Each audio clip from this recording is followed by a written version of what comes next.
butiki. Madalas yan tumira o pumasok sa mga aircon. Anak ng putakte naman marami naman pwedeng tirahan yan pa.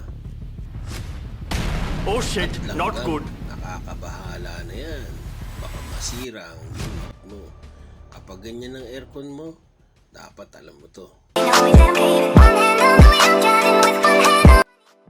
What's up muli sa atin mga kompre? Samahan nyo kami muli ni J-Lord at tayo magki-cleaning dito sa San Isidro ng split type aircon.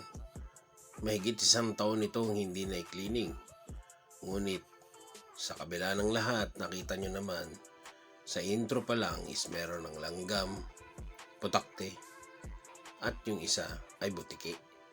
So sobrang dumi ng condenser niya. Kung makikita nyo, mahigit 1 taon itong hindi na i-cleaning. So dapat po, lagi po nating tandaan na ang aircon po ay meron pong due date ng kanyang cleaning. Every 6 months po ang cleaning nito.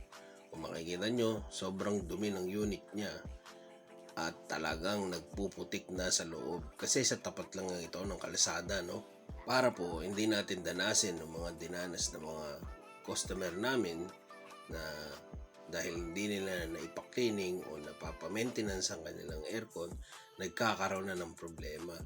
Kasi hindi naman po biro talagang nagiging gastos kapag nagkakaroon po ng problema ang aircon. Lalo na pag nasisira ang mga electronic component or mga board dahil sa mga insektong naninirahan na sa mga unit ng katulad ng mga split type na aircon at maging din sa mga iba pang type ng aircon. So tuloy lang natin ang cleaning nito para talagang quality yung pagka-cleaning at hindi na bahayan o pamungaran ng mga kung anong insekto, no? Sobrang dumi ng condenser niya. Malapit kasi ito sa kalsada.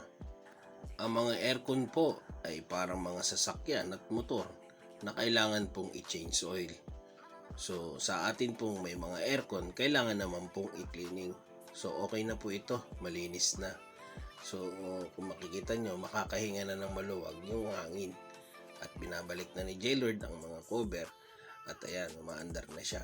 All goods na po ito.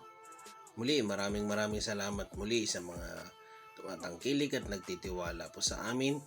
Ito po ang inyong lingkod, Hanli Man. PM lang po sa page at tawag lang po kayo.